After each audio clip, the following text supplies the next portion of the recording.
Et Diane, Kim, on y va? Ouais. Ah ben je le sens. C'est bon. Bon ben, allons-y.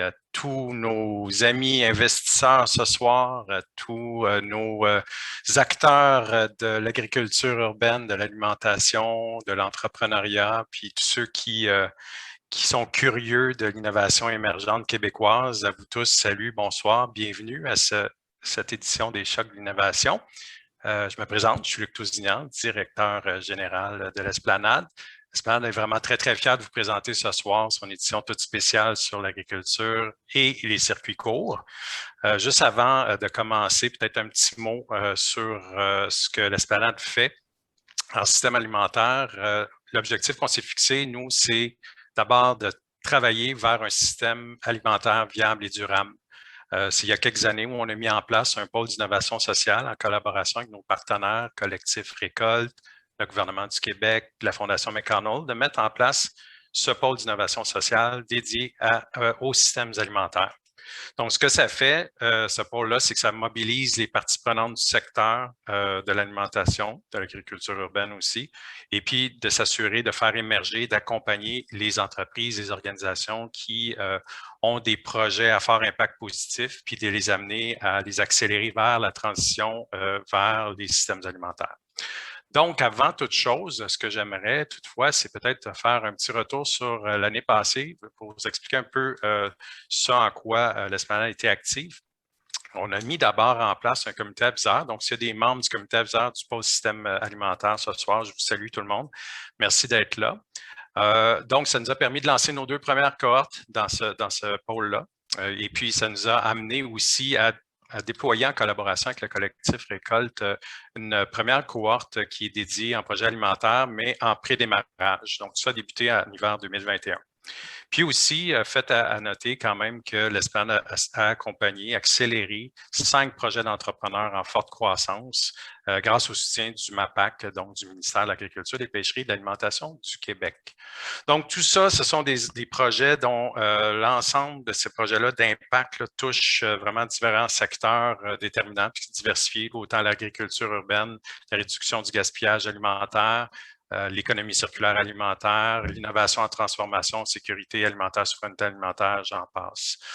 Donc, voilà, sans plus tarder, je m'en viens vers l'activité de ce soir. Donc, au menu, on a la chance de découvrir 5 pitchs de 5 organisations ayant toutes un fort potentiel d'impact. Je vous les présente en ordre alphabétique et non pas en ordre de pitch nécessairement. Donc, Aquaverti, Chrysalabs, Nectar, Honeca Elements, Poisson entêté. Mais avant toute chose, l'événement va démarrer avec une discussion qui vraiment va être très, très enrichissante et très prometteuse et intéressante sur la perspective de notre invité qui est l'agricultrice, pardon, Stéphanie Wang, qui est fondatrice de la ferme Le Rizen à Frédéricsburg, qui est membre aussi de la coopérative Le Terroir Solidaire, qui est une entreprise d'économie sociale de Cowansville. Et animé, et la discussion sera avec, évidemment, notre animatrice de ce soir, Diane Bérard, journaliste de Solutions indépendantes, dont les présentations n'ont pas à être faites, je pense. Alors, à ce moment-ci, sans plus tarder, je souhaiterais céder la parole à Diane, puis je vous souhaite une très belle soirée. Et bon pitch. Bon, merci Luc. Alors, bonsoir à tous les participants, à tous les entrepreneurs qui vont pitcher. Bonne chance. Et puis, donc, on est censé commencer avec une discussion avec Stéphanie, mais je vais d'abord vous donner une petite information d'intendance domestique. Donc, quand l'événement va se terminer, avant de fermer votre écran, vous allez voir apparaître un formulaire. Ce formulaire-là va vous permettre d'entrer en contact avec des entrepreneurs parce qu'évidemment, le but des pitchs, c'est de faire des rencontres, de faire connaître ces projets d'entreprise-là pour qu'ils puissent passer à l'échelle puis avoir encore plus d'impact. Donc, c'est un test que l'Esplanade fait ce soir. Vous pouvez donc manifester si vous voulez entrer en contact avec un des entrepreneurs. Donc, je vérifie. Il semblerait que Stéphanie est peut-être un petit peu en retard, fait que ça se pourrait qu'on inverse la formule et qu'on commence peut-être par les pitchs. OK, alors on va y aller avec un premier pitch, puis on parlera à Stéphanie tout à l'heure. Donc, on va y aller avec Marc-André Roberge de chez Nectar. Marc-André, la parole est à toi. Bonjour à tous. Pouvez-vous m'entendre? Pouvez-vous me voir? Oui. C'est un oui, ça? Est-ce que c'est possible de me donner... Oui, OK. Dans le fond, de me permettre de partager mon écran.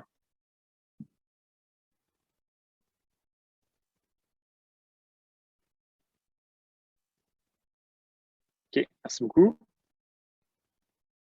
Alors, sans plus tarder, j'ai commencé mon pitch de 5 minutes. Aujourd'hui, je suis ici pour vous présenter Nectar, une entreprise qui donne une voix aux abeilles.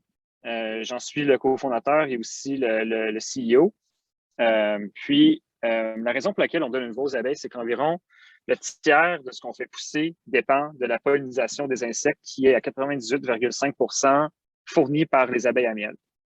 Alors, quand on pense à des cultures comme les amandes, en ordre ici, donc les amandes, le canola, les bleuets et d'autres comme les canneberges, les pommes, les avocats, à peu près toutes les semences hybrides sont pollinisées par les insectes ou demandent une pollinisation par les insectes qui sont fournis par les abeilles. Toutes ces cultures-là dépendent presque à 100 % des abeilles à miel et de leur pollinisation. La pollinisation fonctionne essentiellement à travers les apiculteurs commerciaux qui, eux, vont amener leurs ruches sur les camions d'un emplacement à l'autre, en fond, d'un champ à l'autre, d'une culture à l'autre, pour fournir cette pollinisation-là. Dans le fond, pendant une période donnée, la période de floraison, les abeilles sont amenées dans le champ, les abeilles vont aller butiner les fleurs. Une fois que la floraison est terminée, l'apiculteur migratoire repart avec les ruches pour aller à la prochaine culture ou pour aller produire du miel, par exemple. Donc, la chaîne d'approvisionnement qui dépend de la pollinisation des abeilles à l'échelle mondiale vaut, selon l'ONU, 575, ou plutôt le FAO, 575 milliards de dollars de denrées qui, elles, dépendent de la pollinisation des abeilles de manière directe ou indirecte. On comprend donc que c'est une chaîne d'approvisionnement qui est extrêmement importante, puis ça fait des abeilles un pilier de notre alimentation à travers le monde. On peut s'imaginer, ici, c'est une bonne manière graphique là, de le représenter. Donc, ça, c'est une épicerie sans toutes dans le fond, les denrées alimentaires ou carrément les fruits et légumes qui, eux, dépendent des abeilles. Malheureusement, on est en train de perdre tous nos pollinisateurs. Fait que du point de vue des apiculteurs commerciaux, leur entreprise, dans le fond, leur business est en train de devenir insoutenable financièrement. Dans le fond, c'est de moins en moins profitable d'être apiculteur commercial. À chaque année, l'apiculteur va perdre environ 45 % de son cheptel, donc 45 % des colonies vont mourir, ce qui demande de leur côté d'augmenter les intrants dans les ruches. Ce qu'on peut voir dans une saison, c'est ici, tu as la variation du cheptel à travers l'année. Fait que les apiculteurs, en fonction de pertes futures, vont surcompenser. Fait que si leur objectif, c'est d'avoir 5 000 ruches, ils vont monter quasiment jusqu'à 7 500 ruches pendant la saison parce qu'ils savent qu'ils vont en perdre environ la moitié plus tard. Fait qu'on peut s'imaginer que ça augmente les coûts. Dans le fond, de mener 7 500 ruches dans le but d'en amener 5 000 en pollinisation, c'est pas soutenable pour eux. De l'autre côté, ceux qui en paient le prix, c'est principalement les producteurs agricoles. On estime que d'une saison à l'autre, environ un déficit de colonies de 15 % par rapport à la demande. Dans le fond, les colonies qui sont fournies. Fait qu'on le voit ici, par exemple, dans les amandes en Californie. Là, fait qu'à chaque année, tu as des colonies qui sont livrées, mais d'une année à l'autre, par exemple, encore une fois, dans les amandes, 250 000 colonies manquent à l'appel pour être capable de maximiser le rendement qu'on peut avoir pour cette denrée-là. En réponse à ça, la mission de Nectar, c'est de bâtir une chaîne d'approvisionnement en ingrédients pollinisés, durable et résiliente. La manière dont on fait ça, c'est qu'on travaille avec 3 parties prenantes, les apiculteurs, les producteurs agricoles et ensuite ceux qui vont acheter ces ingrédients-là, ce qu'on appelle en anglais des CPGs, donc dans le fond des marques alimentaires qui, elles, s'approvisionnent en denrées pollinisées. On a un premier produit qui s'appelle B-Track. Ce produit-là est un produit de traçabilité et de gestion des ruches qui n'utilise pas de capteur, en gros, qui utilise le téléphone intelligent des apiculteurs et qui permet aux apiculteurs de comparer leur méthode de gestion du rucher et les emplacements que les ruches visitent à leur taux de mortalité annuel pour identifier quelles pratiques mènent à un taux de mortalité élevé ou peu élevé pour, dans le fond, éliminer celles qui ont des conséquences néfastes puis garder celles qui sont positives. Fait que l'idée, c'est de, comme dirait notre cher Dr Arruda, dans le fond, c'est d'aplatir la courbe. Dans le fond, ta courbe de perte de ruches à travers la saison. Dans le fond, tu surcompenses moins parce qu'on est capable de prévoir une perte de ruches moins grande plus tard dans la saison. On charge 3 $ par ruche par année pour se rendre là, puis ça ramène un retour sur investissement d'au moins 6 $ avec nos apiculteurs. Puis il faut noter qu'avec ce produit-là, depuis qu'on a fait Impact 8, on est rendu à plus de 100 000 ruches de bouquets sur la plateforme. Puis ça avance très, très, très bien à ce niveau-là, puis ça nous permet de d'amener le prochain produit qui, lui, utilise des capteurs de ruches d'abeilles qu'on appelle, pour l'instant, pollinisation de précision. Il n'y a pas encore un nom trademark, si on veut. Mais ce produit-là utilise des capteurs pour mesurer la capacité de polliniser de chacune des ruches pour optimiser la manière dont ces ruches-là sont placées dans les champs pour maximiser la pollinisation. Donc, on a des capteurs dans les ruches qui vont prendre température, humidité, son, mouvement de la ruche, comparer ça avec des données qui sont fournies par les apiculteurs et par les producteurs agricoles, en plus d'avoir des données tierces comme des données satellites ou la météo. Puis à partir de ça, on est capable de déterminer, par exemple, si la reine est présente ou pas. Si on peut voir, là, Queen Right, c'est quand il y a une reine. Queen Less, c'est quand la reine est morte. Puis Requeen, c'est quand on remet une reine dans la ruche. Fait qu'on voit ici la thermorégulation des abeilles en fonction de la présence de la reine ou pas. Fait que nous, ça, nos capteurs sont capables de le déterminer. Puis on est capable de voir à peu près combien de butineuses sont dans la ruche pour estimer la pollinisation. Ce qui nous permet de prédire la mise à fruit. Donc, quand les abeilles visitent des fleurs, ils vont polliniser. Puis une fleur fécondée va mettre un fruit, là, dans le fond, make fruit en anglais, ou plutôt set fruit, fait que ça s'appelle le fruit set, la mise à fruit en français. On est capable de prédire la mise à fruit dans les amandes. Là, en ce moment, on fait des essais terrain avec les bleuets au Québec. Dans l'idée d'optimiser le nombre de ruches qui sont placées dans les champs. Fait que dans le fond, le statu quo à gauche, il y a 200 ruches pour 100 acres d'amandes. Puis à droite, on en utilise seulement 150 pour faire une pollinisation supérieure en optimisant le placement des ruches dans le champ, par exemple, en fonction de la capacité à polliniser. Fait qu'avec ça, nous, on charge un 12 des frais de pollinisation, dans le fond, que Nectar vient prendre. Ce qu'on peut voir, c'est qu'on commence à remplir le gap là, entre le déficit de pollinisateurs présents puis les colonies qui ont été envoyées dans la pollinisation des amandes, par exemple. L'idée étant qu'on est capable de faire plus de pollinisation avec moins de colonies. Mais comme on peut voir, il reste encore un espace rouge. Là. Dans le fond, un manque en pollinisateurs qui continue d'être présent. Puis ça, pour l'atteindre, ce qui est intéressant, c'est qu'avec les données de nos deux produits, fait déjà avec 100 000 ruches qu'on a sur la plateforme en ce moment, on prévoit être à 300 000 d'ici février prochain, mais ça nous donne accès à des données qui sont extrêmement intéressantes sur comment différents environnements vont venir impacter la santé des abeilles. Fait que nous, ce qu'on fait comme théorie, dans le fond, comme hypothèse qu'on a devant nous, c'est qu'on pense être capable d'utiliser les abeilles comme étant bioindicateurs de leur environnement, puis de la qualité d'environnement dans lequel elles évoluent. Fait que quand les apiculteurs amènent leurs ruches d'un endroit à l'autre, on est capable de mesurer comment cet endroit-là va impacter la santé des abeilles. Alors, le plan, c'est quand ces ruches-là visitent, on les prend un petit peu comme un cheval de Troie, fait qu'on prend des données sur comment l'environnement affecte la santé des abeilles, puis à partir de ça, on est capable de déterminer si champ A versus champ B a un impact positif sur les abeilles, donc si est bee-friendly, dans l'idée de venir se mettre derrière des certifications, peut-être le fournisseur officiel de données sur un fournisseur de denrées dans les amandes, par exemple, pour Häagen-Dazs, leur dire, bien, votre fournisseur, on est capable de le certifier comme étant bee-friendly parce qu'on a les données qui prouvent que ce fournisseur-là a eu un impact positif sur les abeilles. Ce que ça fait en retour, c'est que maintenant, tu as une pression positive sur l'industrie pour adopter des pratiques qui sont bonnes pour les abeilles. Et qui dit bonne pour les abeilles dit bon aussi pour les pollinisateurs sauvages. Comme ici à droite, on voit du cover cropping ou de la culture en sol, je crois en français. On peut aussi avoir des pratiques comme le contrôle des pesticides, évidemment, comme des aires de conservation qui ne sont pas touchées, qui ne sont pas utilisées pour des zones agricoles, dans le fond, qui permettent de conserver des pollinisateurs sauvages ici.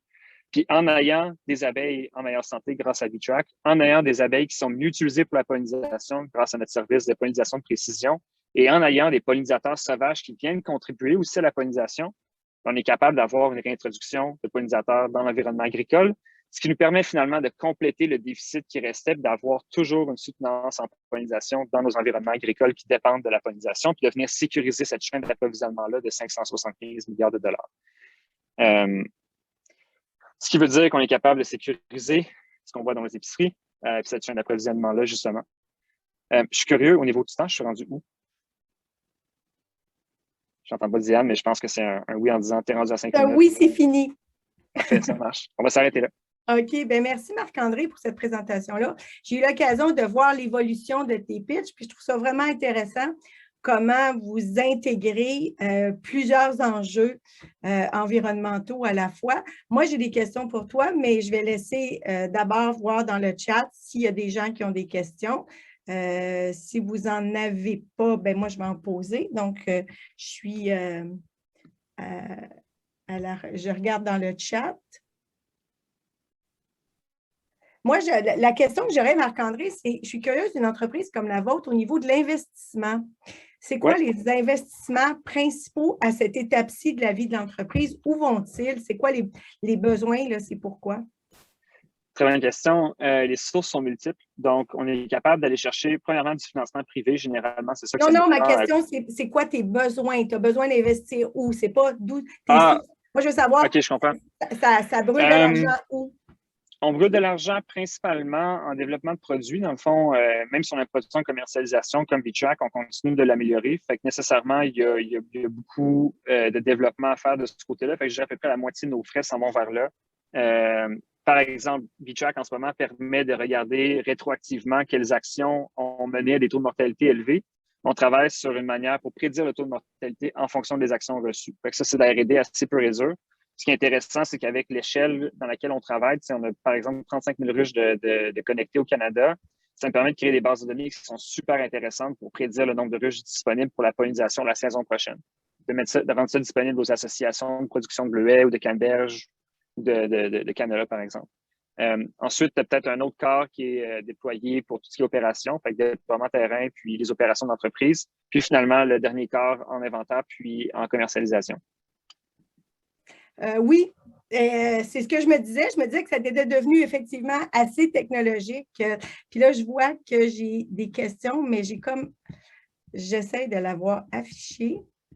Dans le fond, j'ai partenariat en R&D pour des hausses thermiques en ruche, puis j'ai des intervenants en vente, ta force de vente, c'est ça?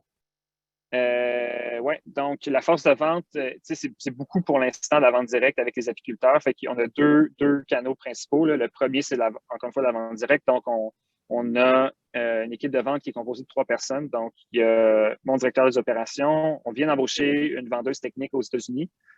Puis, on a quelqu'un qui génère des leads, qui est aussi dans le fond, gestionnaire communication marketing. Donc, ces 3 personnes-là ensemble vont générer des leads puis ensuite les closer. C'est ça. Ensuite, on commence à travailler sur des partenariats plus gros là, avec des fermes agtech pour tout le côté pollinisation de précision, fait que moins au niveau de VTrack. Puis ici, il y a une question par rapport à un partenariat en R&D pour des housses thermiques pour tes ruches. On s'est fait approcher par déjà un autre partenaire qui fait ce genre de choses-là.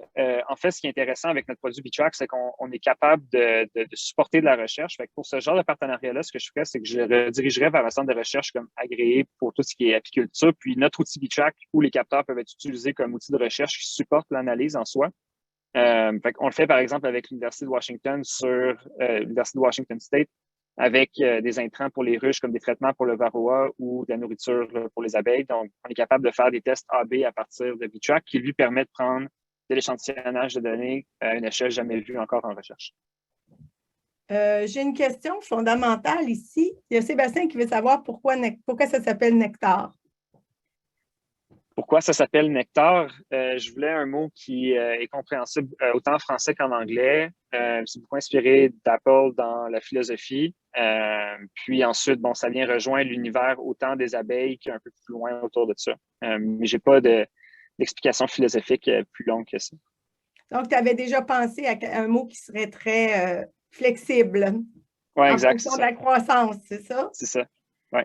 J'ai une question ici. Est-ce que tu la vois mieux que moi, Marc-André, par rapport aux outils numériques? Puis, je suppose que c'est par rapport à l'impact écologique de tes outils numériques versus ton empreinte, c'est ça? Oui, en fait, ça, c'est un de nos défis, ça va être de faire ce qu'on appelle en anglais du ground truthing. Fait en gros, c'est de mesurer sur le terrain si on est capable de bien corréler la santé des abeilles à la santé de la biodiversité autre que les abeilles, parce qu'il faut comprendre que les abeilles, c'est un cheptel de la même manière qu'on manage des poules ou des cochons ou des vaches. Donc, des abeilles sauvages ou des papillons ou d'autres insectes qui contribuent à la pollinisation, eux, on n'a pas d'outils pour les manager. Fait qu'on regarde en ce moment pour avoir des alternatives à embaucher une armée d'étudiants au doctorat pour être capable d'aller prendre des compteurs, puis à chaque fois qu'ils voient un bourdon ou un papillon, il faut qu'ils cliquent. Là. En gros, pour mesurer la santé de la biodiversité directement dans les environnements agricoles. Il y en a certains qui existent, mais sont dans des stades similaires à nous en termes de start-up. Donc, ça risque de fonctionner à travers des partenariats parce qu'au final, on veut prendre tous le même but. Et dis-moi, je vais prendre une dernière question pour permettre aux autres aussi de présenter. C'est quoi la prochaine étape en termes de développement commercial? Qu'est-ce que vous visez là, pour les 12 prochains mois? Oui, donc, comme j'ai dit tantôt, on veut monter à 300 000 ruches sur notre produit VTrack. d'ici les 12 prochains mois. Ensuite, à partir de ça, ce que ça nous permet de faire, c'est d'avoir un bon tremplin pour d'autres produits. Fait que d'avoir 300 000 ruches dans notre écosystème, c'est absolument précieux, puis ça nous positionne comme la plus grosse base de données de ruches connectées à travers le monde. Avec ça, on a deux milestones principaux. Le premier, ça va être de commercialiser notre plateforme de pollinisation de précision. Pour l'instant, c'est en essai de terrain en Californie et au Québec. On veut en faire un produit commercial d'ici 12 mois. Puis, troisièmement, c'est de commencer à approcher, tantôt je parlais de différentes marques, là, on a commencé à parler avec des groupes comme Costco, General Mills, Sobeys, Loblaws, etc. En gros, de commencer à travailler avec eux pour mettre en place vraiment un système d'approvisionnement de leurs ingrédients pollinisés en fonction de l'impact sur les abeilles. Ce qui est intéressant, c'est qu'à partir de B-Track, on va déjà avoir un échantillon qui va être assez grand pour être capable de mettre quelque chose en place. Dernière question, parce qu'elle m'intrigue. Est-ce qu'avec toute la technologie que vous utilisez, vous êtes capable de prévoir des attaques de prédateurs futurs? Oui, si je vois par rapport au frelon asiatique, là, le prévoir, non, on peut certainement le détecter. Ceci étant dit, c'est pas encore, dans le fond, nous, on travaille sur, comment je dirais ça, des problèmes qui mettent les cheveux en feu des apiculteurs, puis on espère arriver avec un seau d'eau pour pouvoir les aider par rapport à ça. Fait que les attaques des prédateurs sur les ruches, ça reste quelque chose qui est très marginal. Même le frelon asiatique est quelque chose qui est vraiment pas répandu encore. Ça l'est beaucoup en Europe, ceci étant dit, mais on travaille principalement en Amérique du Nord. Par contre, ce qu'on regarde, c'est développer des algorithmes qui permettent de détecter certaines maladies qui sont très présentes à travers l'Amérique du Nord, dont la loque américaine ou le couvain plâtré, puis certains parasites comme le varroa, dans le fond, pour voir les taux de varroa dans les ruches, parce qu'il y en a présents dans chacune des ruches en Amérique du Nord, puis d'être capable de faire. Mais merci Marc-André. J'ai comme l'impression que quand l'événement va finir, tu vas recevoir quelques questions parce que je vois que les commentaires continuent. Donc, il y a des gens, ça a vraiment soulevé l'intérêt, ta présentation. Merci beaucoup. Merci beaucoup, Diane. On va passer à Aquaverti maintenant. Alors, Georges, la parole est à vous.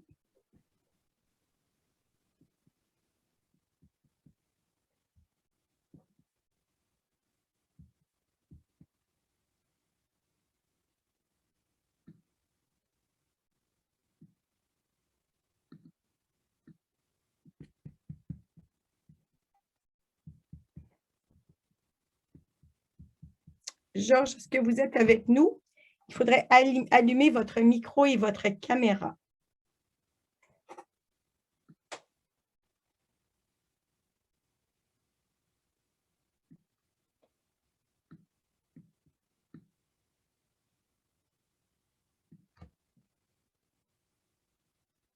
Je vois que Georges est là, il s'est manifesté dans le chat, donc je suppose qu'il n'est pas très loin. Problème technique.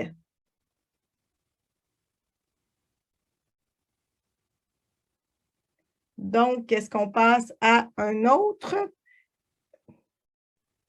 Ah, OK, on va y aller avec poisson entêté. Avec Thomas. Si je pouvais avoir le droit de partage d'écran, ça m'aiderait. Sinon, je vais improviser.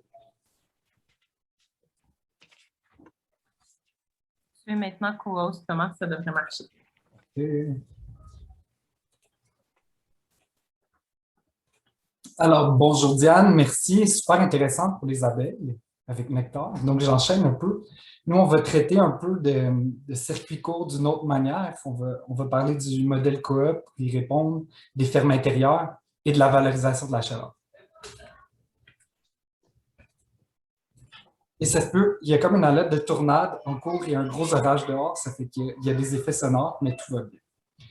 3500 km, c'est à peu près la distance que parcourent les légumes avant d'arriver dans l'assiette des Québécois. Ça occasionne différents problèmes, la perte de fraîcheur, l'augmentation du gaspillage en raison du transport, mais surtout la déconnexion entre les consommateurs et le producteur. Donc, on est de plus en plus éloigné de où poussent, où se produisent nos légumes.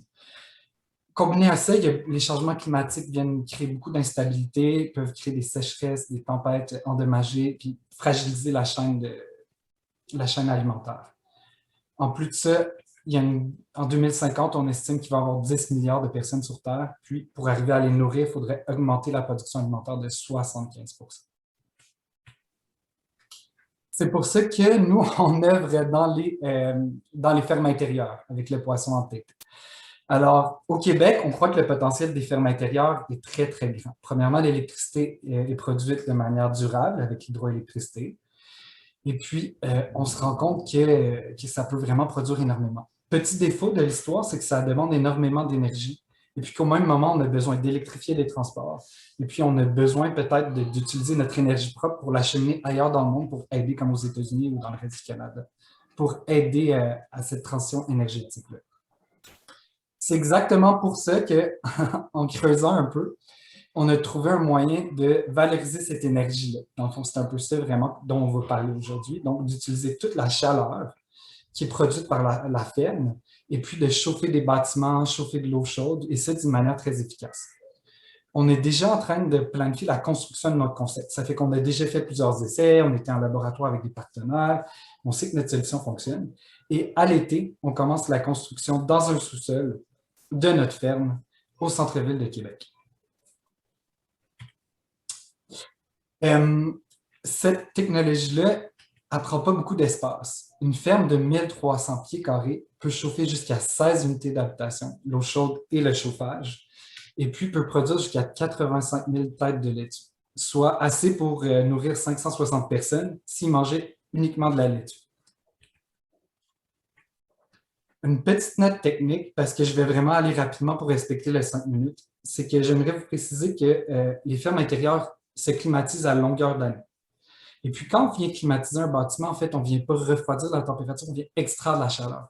Normalement, dans une ferme intérieure ou dans d'autres, quand on climatise à la maison, cette chaleur-là est envoyée dans le ciel qui peut contribuer à des îlots de chaleur ou créer d'autres problèmes. Ça fait qu'en prenant cette énergie-là et en la valorisant, le potentiel est énorme. Par exemple, pour vous donner une idée, avec un sous-sol conventionnel, avec des plafonds d'une hauteur conventionnelle de 9 pieds, on peut aller chauffer l'eau chaude et des espaces 12 fois la superficie de la ferme. Ça répond à peu près à 75 à 95 % des besoins énergétiques parce qu'il faut considérer qu'il y a des périodes de pointe pendant la saison. Cette valorisation d'énergie-là peut aller plus loin. On pourrait vraiment prendre cette énergie-là et puis l'appliquer à des procédés industriels qui nécessitent une source d'énergie. Les fermes intérieures ont un immense potentiel. On parle de 25 % de croissance qui sont estimés partout dans le monde jusqu'en 2026. Puis on croit vraiment, particulièrement avec notre idée de valoriser les rejets de chaleur, que le Québec devrait occuper une place importante. Le climat nordique, le fait que justement nos saisons soient un peu écourtées de production, ça nous permettrait vraiment de répondre à une demande hyper locale tout en chauffant nos bâtiments. Rapidement, sans trop passer de temps, c'est aussi une équipe, donc il y a Mathieu qui est peut-être présent ou pas, parce qu'il y a aussi une alerte de tornade dans sa région. On est une équipe qui mise beaucoup sur l'humain. Donc, notre profil, c'est vraiment travail social, travailleur communautaire, même si on a fait des armes dans plein d'autres domaines. C'est ça qu'on tente d'amener avec nous, c'est-à-dire de rapprocher le consommateur, de donner un côté humain, puis de faire opérer un maillage entre l'économie sociale et l'agriculture. Compte tenu de la difficulté technique de notre projet, on prend une page du monde dans l'économie sociale et puis on y va avec des partenaires, on y va avec l'intercoopération. Ça fait qu'on a un partenaire qui s'occupe de tout l'aspect technique, génie mécanique, qui est Induction, qui est avec nous. Et puis on a un partenaire au niveau des fermes intérieures qui a vraiment fait ses preuves, qui produit de manière commerciale à l'intérieur depuis presque 10 ans maintenant, la boîte maraîchère, qui nous offre un soutien agronomique puis au niveau des opérations. Les débouchés sont grandes pour nous. Ça veut dire qu'on veut se rapprocher, on veut aller dans les banques alimentaires, on veut créer des choses dans les résidences pour personnes âgées, on veut animer avec l'agriculture en plus de réchauffer les bâtiments. Puis aussi, avec toutes les modifications que subissent les villes en ce moment, notamment avec l'électrification des transports et toutes sortes de choses qui viennent un peu changer la donne, on espère venir valoriser des espaces qui sont en perte de valeur, comme par exemple des centres commerciaux qui pourraient être fermés et dans lesquels on pourrait très bien mettre des fermes intérieures. Qu'est-ce qu'on offre rapidement? Pourquoi vous pourriez nous poser des questions? C'est une formule clé en main. On offre l'idée d'installer, de vous aider à installer une ferme, de la concevoir, de vous aider à l'opérer à l'aide de nos partenaires et puis de former un réseau de fermes. Parce que pour nous, l'avenir de l'agriculture, ça serait d'avoir des petites fermes ancrées dans leur communauté, partout dans les différentes villes ou même en milieu rural, qui pourrait développer des valeurs, des manières de faire, des saveurs aussi qui sont différentes et appropriées, qui valoriseraient cette énergie-là. Et puis aussi qui s'arrimerait aux besoins. Dans notre modèle d'affaires, on imagine beaucoup, par exemple, réduire la production de l'été parce qu'on a moins de besoin de chaleur pour laisser plus de place justement au milieu rural, à la production qui se passe en dehors. Et puis 3500 km, c'est vrai, comme au début, c'est beaucoup, mais 3500 mètres, c'est vraiment l'avenir. Merci, Thomas. On a une première question. Comment vous récupérez la chaleur pour l'acheminer vers les résidences, vers les logements? J'entends beaucoup de bruit, je ne sais pas d'où ça vient. Je vais reposer ma question. Comment... Mais je pense avoir compris la question. Comment non, excuse-moi, c'est mon micro qui n'était pas allumé, c'est de ma faute. Comment vous récupérez la chaleur pour l'acheminer vers les logements? Parfait. Bien, dans le fond, on prend, dans le fond, les lumières produisent énormément de chaleur. Donc, ceux qui sont familiers avec l'agriculture intérieure le savent. Cette chaleur-là, normalement, elle va être extirpée du bâtiment puis échappée, mais on va pouvoir passer cette chaleur-là dans des liquides, dans des thermopompes géothermiques. Et puis, on va utiliser cette réserve d'énergie-là, on va l'acheminer. Il y a plein de systèmes de distribution possibles après, mais ça peut être par des planchers chauffants, des systèmes centralisés. Il y a toutes sortes de manières de faire. Mais pour l'instant, nous, on utilise des liquides caloporteurs pour le faire. Puis, qu'est-ce qui arrive quand les besoins de chauffage sont plus limités? Qu'est-ce que vous faites avec la chaleur? Mais dans le fond, il va y avoir des moyens de pallier un peu les périodes de pointe. Ça fait que ce soit, par exemple, un élément électrique. Dans le cas de notre coop d'habitation, ça va être un système géothermique qui va venir remplir parce que ça risque d'être un des premiers bâtiments net zéro au Canada, le multifamilial. Donc, en utilisant un peu la formule de la ferme pour valoriser l'énergie, on vient combler la différence avec le système de géothermie et des panneaux solaires, dans le fond, qui viennent donner de l'électricité aux pompes géothermiques. On va parler un peu de clients, OK? Là, en ce moment, à la coop d'Orimène, donc, la ferme va chauffer et donner les besoins pour les logements qui sont là. Mais dans ta présentation, tu as parlé de centres commerciaux, tu as parlé de résidences pour aînés.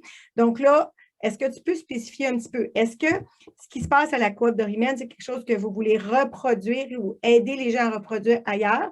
Donc, la combinaison logement et ferme souterraine, ou est-ce qu'en marge de ça, il y a des espaces que vous voulez carrément aider à transformer en ferme intérieure? Est-ce que vous voulez faire les deux en même temps? Je pourrais même dire qu'on fait déjà les deux, c'est-à-dire qu'on travaille déjà avec 3 autres organisations qui font ces changements-là. Que ce soit dans un bâtiment neuf, dans un nouveau centre communautaire, que ce soit dans une organisation sociale qui fait de l'intégration déjà sociale, mais qui veut augmenter son volet autoproduction, SAG, valoriser son énergie, remettre à niveau un peu rétrofit son système mécanique. Ou que ce soit justement dans une autre coop d'habitation qui se situe ailleurs, dans le fond, qui sont tous en train de développer avec nous cette formule-là, puis créer ce réseau fort-là. Puis notre vision des choses, c'était justement, on était confrontés à ce choix-là. C'était soit de dire qu'on exporte notre ferme un peu partout, mais nous, dans le but, on l'a bien nommé, c'est de rapprocher l'être humain de la production. Ça fait qu'on s'est dit, pourquoi pas aider plusieurs producteurs à créer une formule qui est un peu adaptée à leurs besoins et qui va pouvoir créer encore plus de valeur pour la communauté. C'est un peu ce qu'on voyait. Puis on veut rendre disponible ce travail-là qu'on fait, notamment avec des partenaires comme le Fonds municipal vert. On veut rendre disponible tout le travail qu'on fait pour répandre cette formule-là. Puis à l'aide de nos partenaires, ça nous permet justement de réduire au maximum l'incertitude puis vient de s'intégrer d'une manière vraiment facile, conviviale dans les bâtiments. Donc, c'est toujours des duos, que ce soit un centre communautaire avec la ferme, que ce soit le centre pour aînés, que ce soit des unités de logement, c'est toujours un duo. Donc, ta ferme vient toujours en appui avec une autre activité humaine dans le bâtiment, c'est ça? Exactement, on trouve ça trop triste, puis on l'a un peu mentionné, de ne pas valoriser l'hydroélectricité au Québec. On est dans une époque d'électrification des transports, on a des charges de chauffage et d'énergie importantes. Même l'eau chaude, c'est jusqu'à 19 pour des bâtiments résidentiels de votre facture d'électricité. Ça fait qu'en allant avec cette solution-là, on valorise vraiment l'énergie et on croit que c'est important dans le modèle. Puis j'ai une question. Pendant la pandémie, on sait que le premier ministre a parlé beaucoup d'autonomie alimentaire et on sait aussi qu'il a parlé de financer les serres, donc la culture en serre. Es-tu capable de me faire la différence entre ce que le gouvernement parle qui est de la culture en serre, puis là où il veut diriger du financement? Je sais aussi que les investisseurs privés sont en ce moment, il y a une espèce de ruée vers l'investissement dans les serres. Peux-tu me faire une nuance entre ça et ce que vous faites que tu appelles des fermes intérieures. Puis est-ce qu'on pourrait imaginer que le gouvernement pourrait aussi s'intéresser aux fermes intérieures puisqu'il semble s'intéresser aux serres? En fait, dans le nouveau programme du MAPAC sur la production sylvicole, les fermes intérieures sont incluses, justement. OK. Notamment nous et d'autres joueurs, on fait des démarches pour faire reconnaître ça comme une idée porteur. Donc, dans le fond, puis nous, comme on le voit, ben, la différence, c'est que vous savez, les serres, c'est du rayonnement solaire. Ça a besoin de lumière. Donc, c'est un peu plus dispendieux, mais c'est très adapté à plein de solutions puis à plein d'enjeux. Tandis que nous, on n'a pas besoin de matériaux particuliers. On peut venir dans des espaces qui coûtent moins cher au pied carré, qui sont dévalorisés, qui sont souvent le sous-sol des bâtiments, qui coûtent moins cher que les autres étages. Donc, c'est un peu ça, une des différences. Pour nous, c'est un écosystème de solutions. Les serres jouent un rôle, les fermes intérieures en jouent, et surtout le monde rural en joue de plein de manières. Puis l'idée, c'est de se mettre à moins aller dans la compétition, mais de plus répondre aux enjeux d'autonomie et de sécurité alimentaire d'une manière systémique. Ça veut dire, oui, l'autonomie alimentaire au Québec, mais ça, c'est ouvert sur le reste du monde. Ça veut dire aider nos voisins quand ils ont des problèmes, que nos voisins nous aident quand ils ont des problèmes. Je pense que dans l'état actuel du monde, il faut le voir de manière interdépendante. OK. Donc, je comprends que dans le financement accordé par le gouvernement, dans l'enveloppe du MAPAC, donc les fermes intérieures sont incluses dans ça. Puis non seulement ça veut dire que tout le monde qui nous approche pour faire des serres, bien, ils ont beaucoup de subventions au niveau du MAPAC, au niveau du monde de l'agriculture, mais on va effectuer un maillage avec les financements en efficacité énergétique, qui sont très généreux aussi. Donc, on pense à Éco-Performance, Éco-Leader, Hydro-Québec. Puis on va venir attacher des fois des subventions de l'économie sociale aussi, au niveau des ressources, de l'accompagnement et tout, pour créer une structure qui est vraiment clé en main pour ces gens-là qui veulent animer ces espaces-là, ces fermes-là. Puis, on travaille beaucoup, par exemple, avec des organismes qui sont déjà en sécurité alimentaire, qui vont venir bonifier leur œuvre, qui vont peut-être penser à des ponts pour l'intégration en emploi, puis justement de rapprocher ou d'amener ça près des écoles pour des programmes de formation, dans les mêmes choses dans les banques alimentaires pour amener des idées d'employabilité, dans les épiceries. Puis là, on aimerait ça travailler avec des épiceries coopératives notamment pour venir produire des aliments directement dans les épiceries. C'est vraiment, ça me fait vraiment sourire de t'entendre dire, puis c'est un sourire heureux de t'entendre dire que justement, ce n'est pas la compétition, que c'est un ensemble de solutions parce qu'effectivement, les enjeux sont tellement grands que ça prend plusieurs solutions. Mais merci beaucoup, Thomas. Je pense qu'encore une fois, tout comme Marc-André avant toi, j'imagine que tu vas avoir beaucoup de demandes parce que je pense que c'est un projet qui a suscité de l'intérêt aussi pour sa flexibilité, pour le fait qu'il s'adapte à plusieurs types d'environnements puis plusieurs types de besoins. Donc, je te souhaite bonne chance et je comprends. J'ai l'impression que la connexion n'est pas assez bonne. OK. Alors, on continue avec un autre pitch. Est-ce que le groupe d'Aquaverti est prêt? Oui, on a réglé tous les problèmes. Alors, Georges, allons-y. La parole est à vous. Parfait, merci. Il faut que vous me permettez d'ouvrir la caméra. Bien sûr, bien sûr. Voilà. Bonjour tout le monde. Georges. Puis là, j'arrive pas à partager. Only the host can share. Alors, vous êtes co-animateur maintenant. Voilà, c'est bon ça. Donc là, j'ai eu un problème technique avec mon ordinateur. Pouvez-vous nous faire un pitch sans écran? Ah oui, absolument. Alors, allons-y sans écran. Parfait. Bonjour tout le monde. Mon nom est Georges Axam. Je suis le cofondateur des fermes Aquaverti. Donc, Aquaverti est la première ferme urbaine commerciale hydroponique au Québec. Donc, on est en production de produits maraîchers en structure verticale. Donc, qu'est-ce que cela veut dire? C'est qu'en fait, on n'est pas une ferme traditionnelle. On fait pousser des produits maraîchers dans des entrepôts fermés.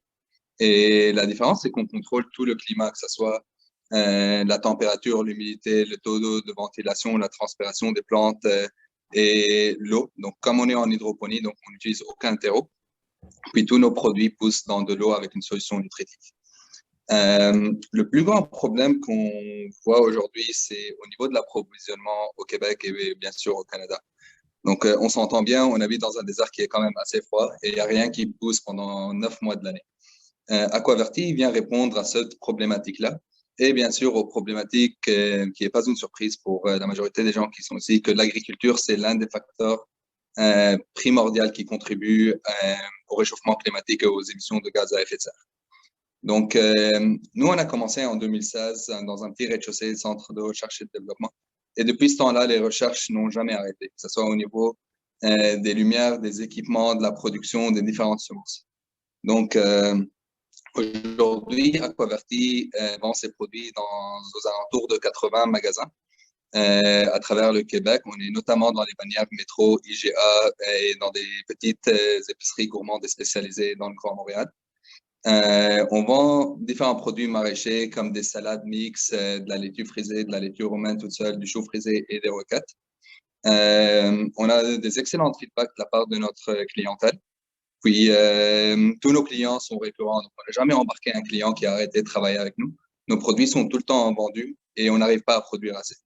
Donc là, on opère dans une ferme prototype de 8400 pieds carrés et on arrive à produire aux alentours de 30 tonnes de produits maraîchers par année dans un espace aussi petit que 8400 pieds carrés. Donc, on est aux alentours de 18 fois plus productif qu'une serre et 132 fois plus productif par pied carré qu'une ferme traditionnelle canadienne avec 2 cycles de croissance seulement.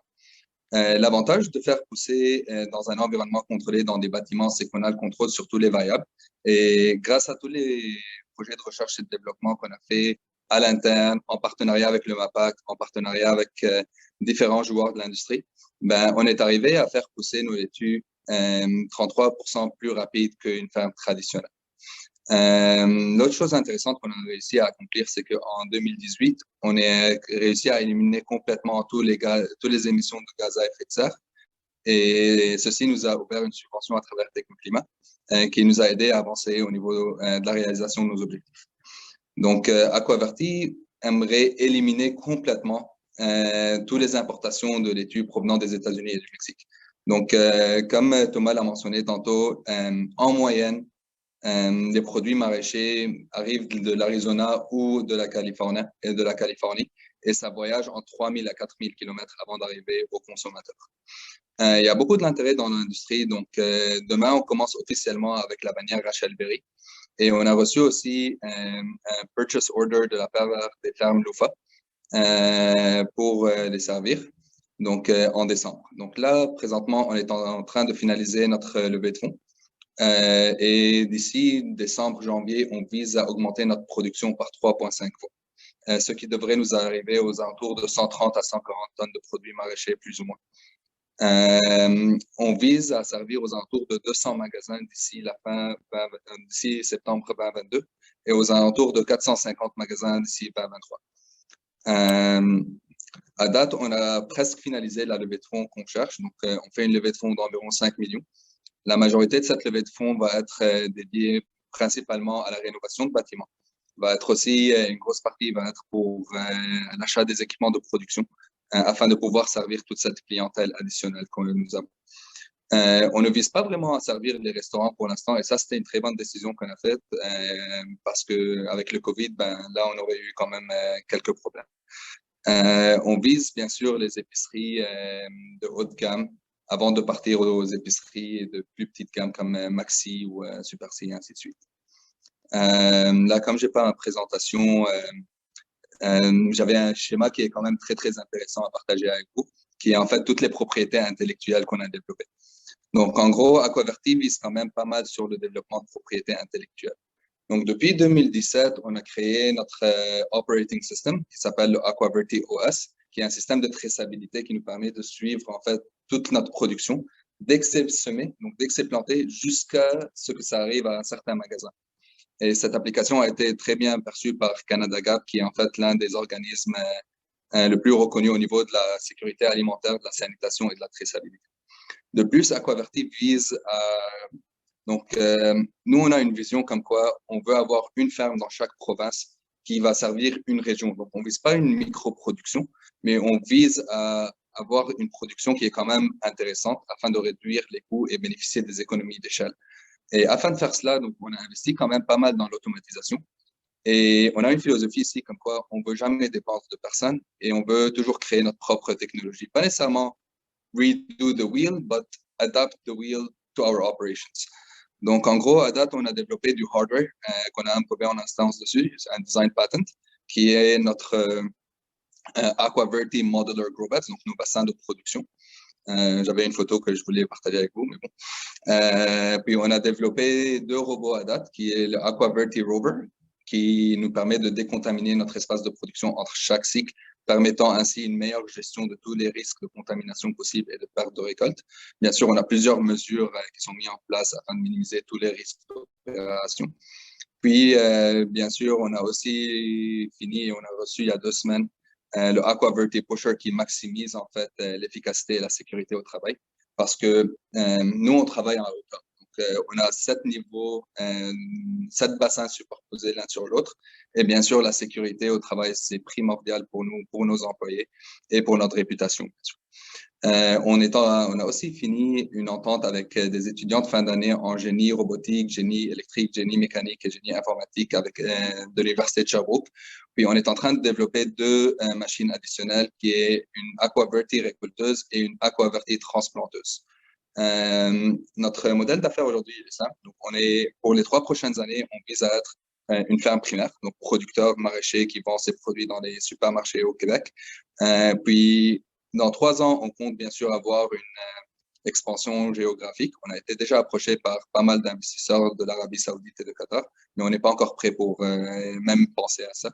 Mais en gros, on vise aussi sur le développement technologique et c'est pour ça qu'on développe pas mal de propriétés intellectuelles afin de pouvoir stimuler notre croissance à l'étranger et ouvrir des portes de croissance potentielles.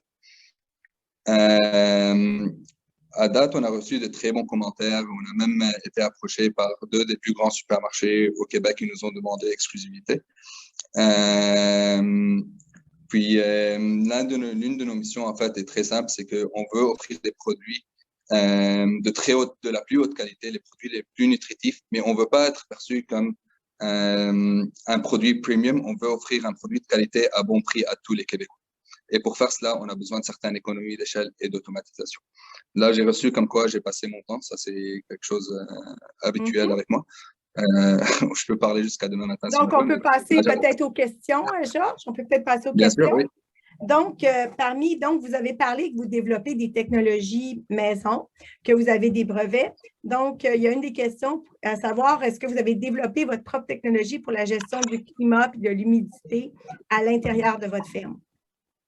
Non, donc tout ce qui est software, climate control software, non, mais on a développé tout ce qui est communication. Donc en fait, on utilise des softwares maison pour tout ce qui est climate control et la gestion de l'eau, mais ces systèmes-là communiquent avec notre AquaVerti Operating System pour automatiquement insérer les données de production pour des fins de traçabilité, d'analyse de données. Puis pour nous, les données, c'est très important. On collecte des données de plus de 50 points pour pouvoir analyser les différents facteurs quand on fait des projets de recherche et de développement. Le but étant toujours de maximiser la valeur nutritionnelle, maximiser le shelf life. Puis là, on est arrivé à 20 jours de shelf life. Donc, on récolte, le lendemain, on livre la veille. Puis nos produits, une des choses les plus intéressantes que les gérants nous partagent avec nous, c'est que les produits tiennent très bien dans les magasins. Le taux de perte dans les magasins est très minime, ce qui leur permet de maximiser leurs margins, en fait, leur markup. Il y a ici une question sur l'isolation de vos bâtiments. Est-ce que c'est des écomatériaux? On suppose que votre isolation doit être très bonne si vous voulez contrôler la température. Ça, c'est sûr. Donc, en fait, donc on a bâti un entrepôt au sein d'un entrepôt. Donc, on utilise des panneaux isolants de type clean room, chambre froide, comme de grade pharmaceutique. Donc, on a l'isolation qui est venue avec l'entrepôt qui était déjà existante. On a laissé une couche de 8 pouces entre le mur de l'entrepôt et notre mur à nous, des panneaux isolants dans lesquels on injecte de l'air. Donc, l'air, c'est un très bon isolant aussi. Puis, on a par la suite nos panneaux d'isolation. Donc, en fait, être très, très bien isolé, ça a plusieurs avantages. Mais la question, c'était pas, Georges, la question, c'était pas juste si vous étiez bien isolé, c'était est-ce que ce sont des matériaux qui sont des écomatériaux? Oui, donc en fait, les panneaux, oui, les panneaux sont faits d'aluminium et avec un 3 pouces d'uréthane. L'uréthane, je pense pas que c'est un produit écologique, mais je peux pas confirmer cela avec certitude, donc je peux pas dire oui ou non parce que… C'est ça, c'était pas dans les specs que vous aviez mis. Il y a ici quelqu'un qui veut savoir si vous êtes à la recherche de financement. Donc, on est devenu quand même, oui, on est toujours à la recherche de financement parce que comme mon père me le dit, pour réaliser tous nos objectifs, on a besoin de 4 institutions financières derrière nous. Donc, oui, on est toujours à la recherche de financement. On a quand même pas mal clôturé le round, mais on est toujours ouvert à écouter et prendre des investisseurs stratégiques, bien sûr, qui peuvent apporter de la valeur ajoutée au-delà de l'argent. Alors ici, on veut savoir comment vos produits se comparent ou complètent les produits qui sont poussés dans la terre. Oui, donc ça, c'est une très, très bonne question. Donc, les produits qui sont poussés dans la terre, bien, là, il faut que je vais demander une question pour pouvoir l'adresser.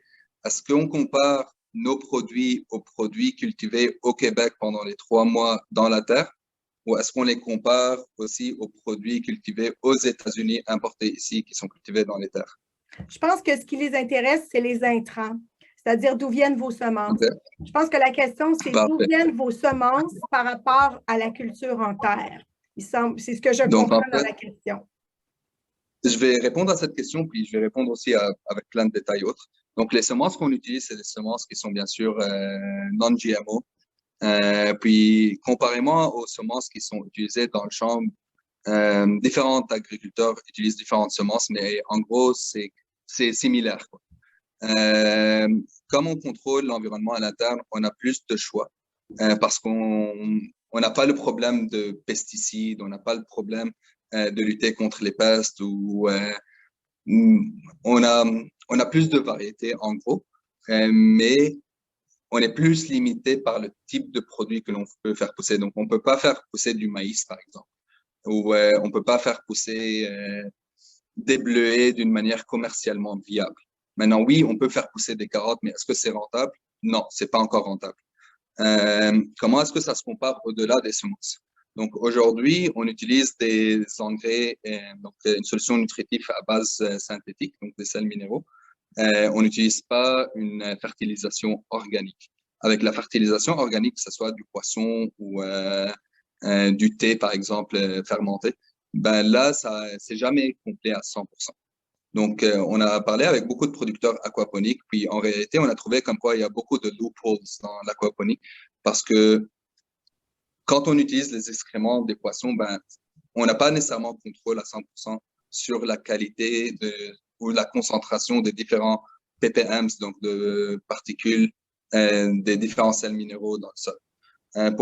Au-delà de cela, on a choisi d'utiliser des engrais chimiques parce que même si on utilise des engrais organiques, on n'a pas le droit d'avoir la certification organique parce qu'on est en hydroponie en culture intérieure. Donc, pour nous, c'était une question de keep it simple. Donc, notre focus est sur la production, sur les ventes, sur la technologie. Mais tout ce que l'on fait, donc on n'utilise aucun pesticide. Dans le champ, ils utilisent plein de pesticides. Nos produits n'ont pas à être lavés parce qu'on met beaucoup de focus sur la propreté, sur la sanitation, et ils sont jamais touchés par des pesticides, des herbicides, des fongicides, où il n'y a aucun résidu de terre là-dedans. Donc, nos produits sont jamais touchés avec des mains libres. La seule chose qui touche nos produits, c'est un peu de ventilation qui les caresse les feuilles. Mais ce que je comprends pour résumer, Georges, c'est que ce que je comprends pour résumer, c'est que vous pouvez produire de grandes quantités, vous avez développé une grande productivité, mais ça ne se prête pas à toutes les cultures. Pour l'instant, ce n'est pas rentable toutes les cultures. Exact. Donc, les cultures que vous avez peuvent être développées en grande quantité. Elles ont une vie sur la tablette qui est longue, ce qui satisfait les détaillants, mais c'est concentré sur certains types de produits, c'est ça? Voilà. Puis au niveau de la valeur nutritive, on a fait un test en décembre, mais c'est pas nécessairement un test très réflectif parce que on a comparé notre laitue à une laitue qui provenait des États-Unis. Et en réalité, on n'est pas en train de comparer des pommes avec des pommes parce que la laitue des États-Unis, ça fait 10 jours qu'elle est c'est ça. dans un truck. Donc, on a été quand même beaucoup plus nutritif. Mais est-ce que je peux déclarer cela avec certitude? Non, il faut que je fasse un test une fois que les laitues du Québec sont vraiment là. Puis comparer des pommes avec des pommes à ce stade-là. Donc, la fraîcheur, ça joue un grand rôle là-dedans. Effectivement. Bien, écoutez, Georges, merci beaucoup. Alors, comme vous avez vu, il y avait des gens qui se demandaient si vous aviez besoin de financement. Donc, visiblement, vous aussi, il y a des gens qui risquent de vous contacter pour votre entreprise. Et bonne chance pour la suite. On va passer à Onika. Donc, si vous êtes là, je vais vous demander de vous brancher. Oui, on est là. Bonjour. Salut Diane. Là, on est en panne électrique ici. Stéphanie est venue nous rejoindre. Là. Mais est-ce que la qualité est bonne? On vous voit, puis vous êtes animé, fait que ça va. OK. Super. On a une petite présentation. Est-ce qu'on commence avec ça?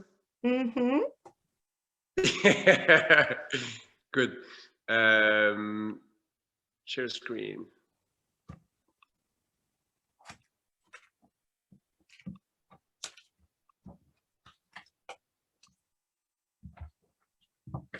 Super.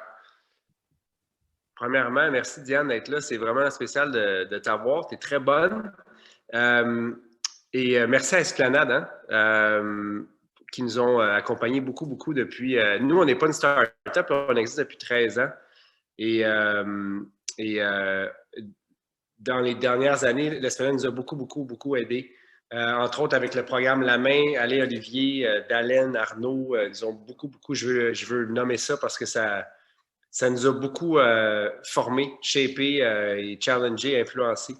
Donc, un gros merci à Esplanade pour l'accompagnement. À nous, je sais qu'il y a tellement d'entreprises, donc c'est important de le mentionner. Bon, voilà, tiens, boum. Fait que moi, c'est Philippe. Moi, c'est Stacy. On est les cofondateurs. Et je vais commencer à zéro. Tiens, voilà. Fait que Oneka, créé il y a 13 ans. L'énergie qui nous a invités à inspirer à créer la compagnie, c'est beaucoup le gros bon sens, puis la croyance que l'entrepreneuriat, le capitaliste n'a pas à être extractif. Que oui, le capitalisme extractif existe dans le monde, mais c'est un modèle, puis nous, on voulait faire autrement. Donc, on vient les deux d'un background agricole, conventionnel. Donc, j'ai moi-même étendu des produits chimiques dans les vergers à mes parents plusieurs années. Donc, je connais ça viscéralement et mentalement, c'était pas pour moi. Et c'était un peu la même chose avec sa famille. Donc, on a été inspiré à créer un modèle alternatif. Au niveau agricole, ben, beaucoup de gens qui ne connaissent peut-être pas, Oneka produit du soin corporel à base d'extraits botaniques biologiques qu'on cultive en partie à la ferme. Donc, on achète un petit peu, mais on cultive une bonne partie à la ferme. La ferme qui est un ancien verger de pommes, donc qui a été coupé en 2000, qui a été abandonné pendant plusieurs années. Puis nous, on a racheté de mes parents et leurs associés en 2009. En 2013. Donc, c'était un terrain de jeu parfait pour nous. Terrain sauvage, biodiversité intense. Donc, on n'avait pas beaucoup de travail à faire. On a vraiment juste comme embarqué et accentuer ou laisser la biodiversité prendre place. Je pense que la biodiversité, c'est vraiment le truc le plus unique à la ferme chez nous. On est depuis le début en train de réensauvager. Donc, il y avait des champs de foin qui sont maintenant des champs sauvages. Sauvage, pour moi, ça veut dire on laisse aller. Il y a de l'insecte là-dedans, il y a des oiseaux, il y a toutes sortes de plantes. Parce qu'Oneka, oui, c'est une gamme de produits, mais c'est aussi un lieu, un endroit, un écosystème agricole qui est développé. Donc, qu'est-ce que moi, ouais, c'est ça. Just to add to that, so there's plants. So we have in the wild section, we harvest wild plants that we use then that are transformed, and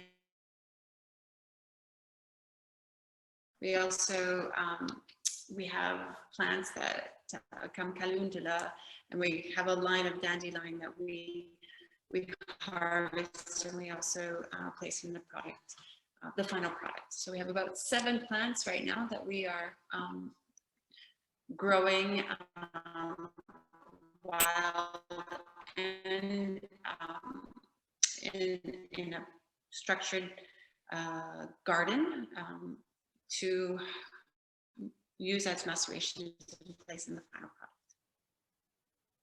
It's in a process, organic alcohol to it that will macerate and extract the properties from the calendula, which then will go into a final blend with the 7 other plants, and we'll go into the final product of which is our shampoo, conditioners, our body washes, our face creams, our body lotion. So it goes in that 7 plant blend of tinctures goes into the final product that you see on the shelf of the stores.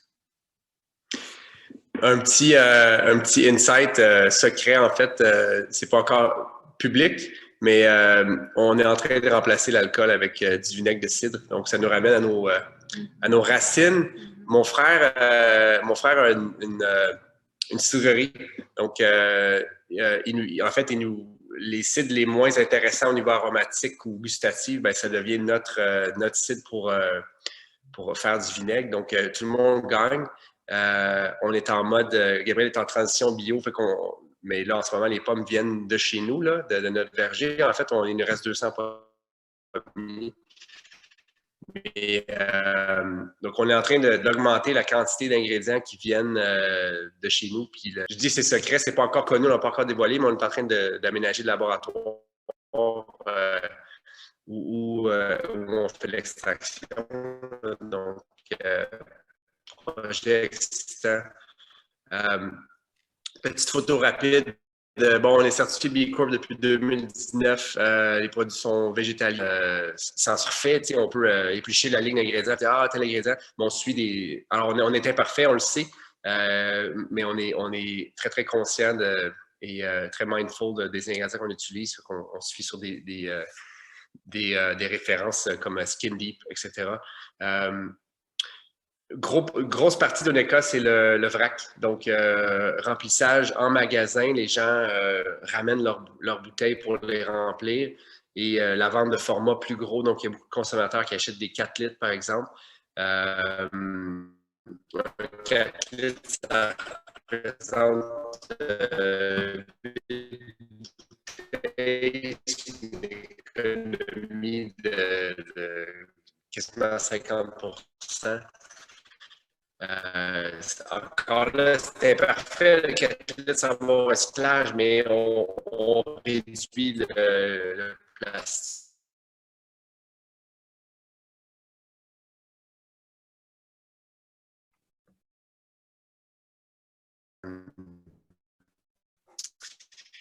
Rapidement, pour nous, en fait, Oneka, c'est un modèle qui se veut un véhicule de bienveillance. Donc, encore là, de façon imparfaite, on veut prendre notre responsabilité, on veut s'occuper de notre communauté, s'occuper de nos employés, tout ça, mais au niveau de l'environnement, au niveau du CO2 et du plastique, ça fait depuis 2018 qu'on compense 100%. Oui. Philippe, et Stacy, le temps est comme terminé. On a dû couper. Puis on vous perd beaucoup. Est-ce que vous m'entendez? Good. Est-ce que tu nous entends? Bien, on vous perd beaucoup. Est-ce que vous m'entendez? Oui. OK. Donc, je disais que le temps était terminé, mais je vois que votre présentation est terminée aussi. Moi, j'aurais une question pour vous. Vous avez été parmi les pionniers. On vous parlait de 2013, donc vous étiez là dans les pionniers des entreprises qui voulaient avoir un impact positif. Le temps a passé, on est en 2021, il y a des nouvelles générations d'entreprises qui apparaissent, qui s'approprient l'impact de façon très positive. Vous qui avez vu ça évoluer, comment vous voyez la suite? Parce que vous étiez là avant qu'on parle d'impact, vous étiez là avant qu'on parle de mesures d'impact, qu'on parle de B Corp, en tout cas dans les débuts. Alors, comment vous voyez la suite des choses? Comment vous voyez ça évoluer? C'est une super bonne question. C'est drôle parce que nous, on se sent quand même... Quand je pense à Green Beaver ou Druid, je les vois comme des pionniers. Nous, on est arrivés quand même après ça. C'est sûr, j'adore l'accélération des choses en ce moment, la technologie, le partage, la collaboration, les programmes comme Esplanade qui accélèrent les choses. Je vois des petites marques qui se lancent, qui sont tellement plus rapides, efficaces que nous, on l'a été. On n'est peut-être pas un bon exemple, puis je l'avoue. Mais le futur nous excite beaucoup. Il semble avoir une accélération d'innovation. Puis au niveau du marketing, c'est différent. Le consommateur, il a changé. Là. Nous autres, il y a 13 ans, on parlait ça avec ma tante ou mon oncle. Là. Ils nous encourageaient parce qu'ils nous aimaient, mais ils ne comprenaient pas ce qu'on faisait. Là, donc, vous voyez comme un engouement certain. Est-ce que dans la façon de transmettre le message, justement, on a parlé un petit peu plus tôt de traçabilité avec d'autres, pendant d'autres pitchs. Donc, le défi, mettons, aujourd'hui, on est dans une session de pitch, il y a des nouveaux entrepreneurs. Le défi, justement, de faire porter sa voix alors que l'impact prend plus d'importance, tout ça. Est-ce que le défi est plus grand pour éviter justement l'éco-blanchiment puis éviter tout ça? Comment vous voyez ça? Parce que c'est bien si le consommateur est ouvert, mais ça peut être un défi pour l'entrepreneur de se faire entendre. Moi, en tout cas, comme consommatrice de produits corporels et tout ça, il y en a beaucoup. J'ai beaucoup de choix. Puis même dans le vrac, j'ai beaucoup de choix aussi. Donc, comment vous voyez ça, ce défi-là? Premièrement, j'ai un scoop pour toi, Diane. On a un produit qui s'en vient pour toi. Pour moi. Toi, étant un type de cheveux frisés. Donc, oui, j'avoue que c'est très difficile. Je ne suis pas satisfaite de ce qu'il y a sur le marché. Tu n'es pas la seule. Je ne parle pas de moi, là, mais des gens avec cheveux frisés qui Mais donc, c'est ça. Donc, faire porter sa voix comme entrepreneur, se faire remarquer, alors que le modèle impact semble se répandre, là. I don't know if you have anything to say. Moi, la chose que je te dirais, Diane, que j'observe le plus, c'est que pour moi, le futur de l'entreprise n'est pas celle qui est la plus sharp, la plus cool, la plus si, c'est celle-là qui est la plus vraie, la plus authentique, la plus courageuse, la plus transparente. Je sens, tu sais, puis on est les premiers à être tellement imparfaits, sauf qu'à un moment donné, c'est pas assez de paraître beau, puis bon, puis tu sais, puis ci, puis ça. Pour moi, c'est de dire, regarde, on est imparfait, parce que le client est de plus en plus éduqué. Puis le greenwashing ou l'éco-blanchiment, tu as tellement raison. Nous, ça nous révolte tellement. C'est comme, tu sais, let's go, là, arrêtez, là, tu sais, puis je pense qu'il y a de plus en plus de monde qui commence à comprendre, puis whoop, attends une minute, là. Tu me racontes des histoires aussi, là, mais tu me le prouves comment, tu sais. Alors, je pense que cette ère-là de faire du pouce sur le greenwashing, en tout cas pour nous, il est terminé, là, il commence à être dangereux à jouer. Mais qu'est-ce qui serait important, justement? Qu'est-ce que tu aurais à dire à des entrepreneurs qui se lancent là, par rapport au message? Qu'est-ce qui est important à mettre dans le message? C'est quoi les informations que les consommateurs cherchent maintenant? C'est quoi les informations? Like transparency. Transparency. The importance of being able to, I think, and we're working on this. C'est pas, it's every day, you know, working and drilling, but follow the transparency in ingredients, you know, and it's not so sexy at times, but it's important to have the transparency in ingredients. Donc, on est dans l'information de base. C'est quoi tes ingrédients, d'où ils viennent, plutôt que le wow du marketing. Oui, tout à fait. Plutôt que de trouver des formules catchy sur l'impact, tout ça, ce que je comprends, c'est d'où viennent les ingrédients, comment ils sont produits. Donc, c'est ça cette transparence-là. Oui. C'est un ongoing work pour nous autres aussi parce que c'est immense. C'est comme un océan de education, là, puis but it's bit by bit, we're getting there, you know. Puis la transparence, c'est important pour nous autres. Ouais. Justement, on parle de transparence. Il y a quelqu'un qui dit qu'il adore votre entreprise puis il veut savoir, est-ce qu'on peut la visiter? Est-ce que vous êtes assez transparent qu'on peut aller visiter votre entreprise et vos installations? Là, je ne parle pas d'un investisseur, mais est-ce que c'est quelque chose qui se fait? En fait, on a des portes ouvertes à chaque année. Là, on a sauté l'année passée, sauté cette année. Ouais. Parce qu'on trouvait le contexte trop instable pour mettre plein d'énergie. On n'est pas porte ouverte ou on n'est pas un site d'agro-tourisme, mais on fait de l'agro-tourisme sur événement. On a 5 années de fête où on a eu une couple de fin de semaine à 500 personnes. Fait que, plus ça va aller, plus ça va être intéressant parce qu'on est en train de bâtir notre laboratoire d'extraction. Puis en toute transparence, nous, on sous-contracte la production finale, mais l'extraction des plantes et le mélange des huiles essentielles, c'est nous qui la faisons. C'est Stacy qui est la grande chef. Donc, oui, on invite les gens. Puis là, on essaie de faire plus de trucs digital parce qu'il y a personne.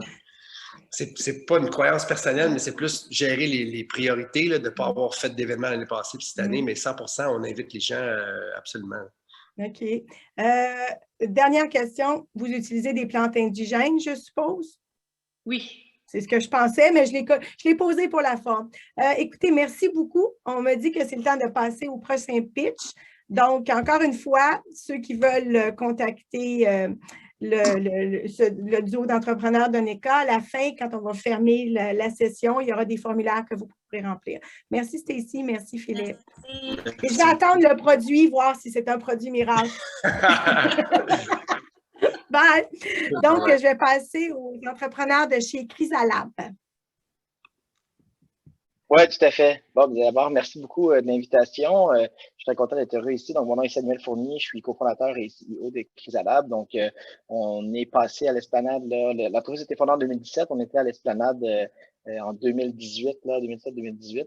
Puis, on est resté en contact là, avec plusieurs mentors de l'écosystème. Donc, concrètement, Chrysalab, on a développé une solution d'analyse de la fertilité des sols en temps réel, plus la fertilité aussi la santé des sols de façon générale.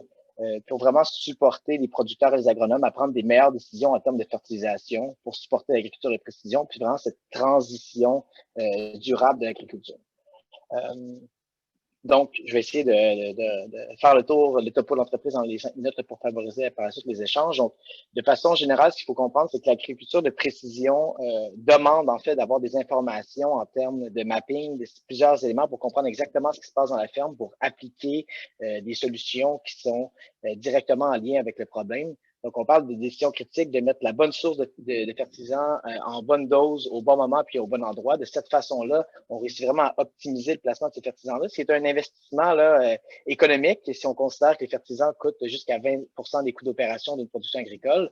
Puis, c'est surtout une proposition qui est très écologique là, parce qu'en ce moment, dans l'industrie, ce qu'on voit beaucoup, c'est en bon français le guesswork où on reçoit une information puis on dit, bien, écoute, tant qu'à, on va en mettre un petit peu plus parce qu'on a peur d'en manquer. Mais ça a des impacts qui sont très néfastes pour les nappes phréatiques, pour aussi l'environnement. Quand on fait, par exemple, quand on fait du travail du sol, on laisse aller certains éléments, par exemple, en lien avec l'azote, qui sont très polluants pour l'environnement, même plus polluants que le CO2.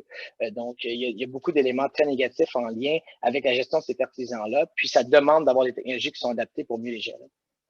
Donc, nous, on a la croyance là, que prendre des meilleures décisions, ça commence avec des données précises et rapides du sol. Donc, l'espèce de la chaîne là, pour les analyses de sol est assez longue et fastidieuse, pas seulement au Québec, là, de façon générale dans le monde. Donc, on doit aller en champ, prélever des petites carottes de terre, on met ça dans un sac, on mixe ça en fait dans une chaudière, on met ça dans un sac, on envoie ça au laboratoire. Le laboratoire prend plusieurs jours, plusieurs semaines là, à analyser ces échantillons-là, selon un peu la disponibilité. Par la suite, fournit un rapport à l'agronome qui, lui, dit, bien, écoutez, vous aviez tant dans votre sol, vous voulez faire pousser du maïs, par exemple, bien, le manque à gagner est de Y.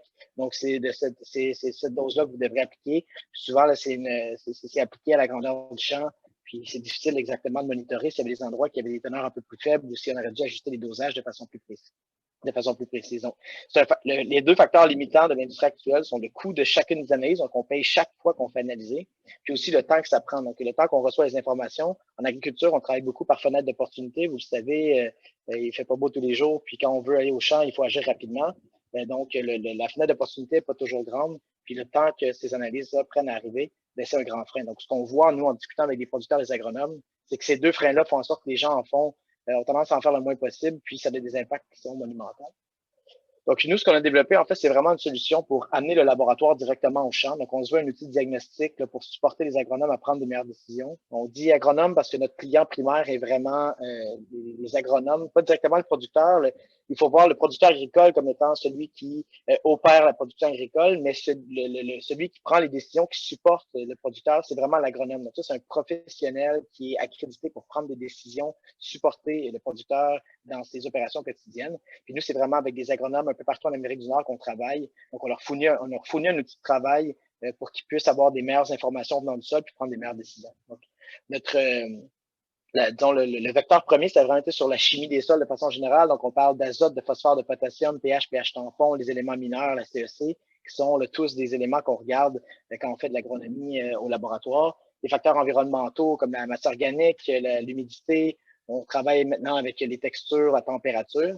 Puis plus récemment, on a ajouté une nouvelle corde à notre arc, là, qui est tout ce qui est la santé des sols de façon plus générale. Puis enfin, on en a parlé à plusieurs reprises ici, cette espèce de traçabilité-là. J'ai beaucoup aimé le commentaire de Marc-André, le Be Friendly avec les grands CPG. C'est exactement l'axe en fait que nous on prend en lien avec le carbone. Donc, on a cette volonté-là des grandes entreprises, de pression par les shareholders, de pression par les clients, de faire mieux, de prouver qu'on fait mieux, pas seulement par du greenwashing. Donc, nous, notre outil est en mesure de regarder c'est quoi la quantification du carbone organique dans le sol, qui est directement une preuve là, vraiment de réception de carbone, de séquestration de carbone. Donc, on peut vraiment venir supporter cette agriculture régénératrice-là. Donc, on est capable par exemple, prendre un ground zero là, de ce qui s'est fait, c'est quoi le niveau de carbone dans un sol la journée 1, revenir l'année prochaine, puis voir si les pratiques qui ont été mises en place ont vraiment supporté cette transition-là à séquestrer plus de carbone. Puis maintenant, les compagnies, on peut l'utiliser soit dans l'industrie des crédits de carbone, c'est-à-dire qu'on veut être incentivé à recevoir du financement parce qu'on capte plus de carbone dans nos sols, ou on peut l'utiliser en traçabilité à dire, écoutez, moi, là, le maïs que j'ai fait pousser a été, les actions qui ont été prises ont permis de séquestrer plus de carbone, puis les gens, par la suite, les compagnies qui le mettent sur le marché, bien, peuvent utiliser ça de façon supplémentaire en disant qu'ils ont fait les efforts durables pour régénérer la planète. On s'intéresse aussi à la santé des sols de façon plus large, donc la respiration du sol, le microbiome, qui sont tous des indices de santé des sols. Donc ça, ici, c'est l'outil, vous voyez, c'est une sonde portative qu'on amène avec nous, on insère dans le sol, puis les données, en fait, sont disponibles directement sur une plateforme très facile pour les agronomes d'avoir accès à l'ensemble des informations, peuvent partager les informations avec des collègues, dans d'autres applications s'ils en utilisent. Donc, très, très, très facile d'accès pour n'importe qui. Donc, ce que Chrysalab vise vraiment à développer, là, c'est d'augmenter de façon générale la santé des sols. Donc, quand on parle de santé des sols, si on a malmené l'agriculture là, dans les dernières décennies on avait un grand défi, c'est-à-dire qu'il fallait nourrir beaucoup de personnes sur la planète, il fallait avoir des révolutions agricoles, mais les moyens qu'on a choisis, ça a été une agriculture qui est très intensive. Donc, on a fait cette grande révolution-là au détriment, en fait, du sol lui-même, beaucoup d'érosion, les sols s'appauvrissent de façon majeure. Puis si on continue de cette façon-là, on va arriver devant un défi où on va devoir nourrir 10 milliards de personnes, mais on n'aura plus les ressources qu'on a ne permettront plus de soutenir la croissance de la population. Donc, il faut vraiment retourner à des mécanismes d'agriculture qui sont plus régénératrices, régénérer la matière organique du sol par le carbone pour une meilleure rétention des nutriments, une meilleure rétention de l'eau. C'est vraiment avec des outils de monitoring qu'on permet de valider qu'est-ce qui fonctionne, qu'est-ce qui ne fonctionne pas, puis donner des incitatifs financiers à ceux qui performent bien dans l'industrie. Ça permet effectivement d'avoir des plus grands rendements. Donc, on parle de fertilité, qu'on parle de santé des sols, mettre seulement les bons fertilisants au bon moment ou avoir une meilleure matière organique, ça permet d'avoir des meilleurs rendements. On augmente de loin l'efficacité au champ, puis on permet de réduire tout ce qui est la perte des fertilisants par les nappes phréatiques. Au Québec, on en a fait un grand débat avec le phosphore. C'est comme ça, on parle aussi beaucoup d'azote, c'est le cas aussi en Californie. Donc, on va aussi réduire les coûts d'opération, sauver du temps des opérations. Donc, on travaille principalement en déclinant un peu partout en Amérique du Nord, le coast to coast au Canada, la même chose aux États-Unis, dans le Midwest américain, en Californie, beaucoup au Québec, dans l'Ouest canadien. Donc, on déploie cette année la solution commerciale. Donc, c'est ça, comme je l'ai mentionné, on met plusieurs centaines de sondes sur le marché directement cette année avec une belle croissance. On vise aussi une très grande croissance organique pour 2022.